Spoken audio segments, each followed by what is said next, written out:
ഇത് എൻ്റെ ചെറിത്തക്കാളിയാണ്. ചെറുത്തക്കാളി എന്ന് പറഞ്ഞാൽ നമുക്ക് ഒരു ഓവൽ ഷേപ്പ് മാതിരി, ഓവലല്ല വേറെ ഏതോ ഒരു ഷേപ്പ്, 2-3 ടൈപ്പ് ഉണ്ട് കേട്ടോ. ഇതാണ്ടോ ഇതുപോലെ നിൽക്കുകയാണ്. നല്ല വലിയ, ഞാനൊരു ഓറഞ്ച് നട്ടായിരുന്നു കേട്ടോ. അതാണ്ട് ഇപ്പോൾ ഓറഞ്ചിൻ്റെ ബക്കറ്റിലൊരു തൈ വീണ് കിളിച്ചതാണ്. പക്ഷെ ചെറുത്തക്കാളി എന്ന് പറഞ്ഞാൽ പെട്ടെന്ന് രോഗവും കാര്യങ്ങളൊന്നും വരത്തില്ല. അതാണ്ടോ അവിടെയൊക്കെ തോനെ നിൽപ്പുണ്ട്. എൻ്റെ ഇടയ്ക്കുണ്ട്. അവിടെ കുറച്ച് ആളുകൾ കിടപ്പുണ്ട്.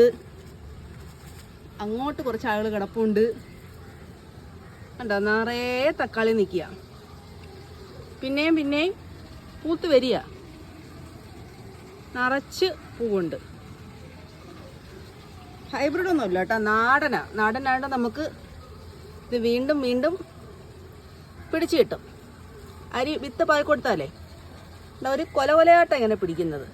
കണ്ടോ നിറയെ നിൽപ്പുണ്ട്.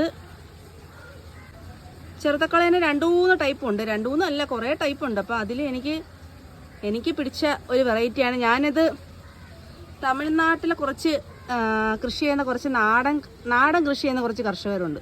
അപ്പോൾ അവരൊരു പത്തനാപുരത്ത് ഗാന്ധി ഫാമിൻ്റെ ഹോപ്പിൻ്റെ ഒരു മീറ്റ് ഉണ്ടായിരുന്നു. അപ്പം അവരുടെ കയ്യിൽ നിന്ന് ഞാൻ കുറച്ച് വെറൈറ്റി വിത്ത് വാങ്ങിച്ചായിരുന്നു. ഒരു പാക്കറ്റ് 20 രൂപ അത്രയും കണ്ടേ ഉള്ളായിരുന്നു. നല്ല നാടൻ വിത്ത്, പക്ഷെ എല്ലാം നല്ല വിത്തായിരുന്നു കേട്ടോ.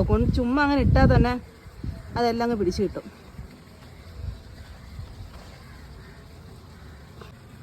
കുറച്ച് നമുക്ക് പറിച്ചെടുക്കാം. പഴുത്തല്ലെങ്കിൽ അടർന്ന് വീണ് പോന്നു. ഇതിൻ്റെ ഇടയ്ക്ക് കുറച്ച് ഇപ്പുണ്ട്. കണ്ടോ അല്ല, അവിടെ കുറച്ചുണ്ട്. എങ്ങനെ ഇഷ്ടപ്പെട്ടോ?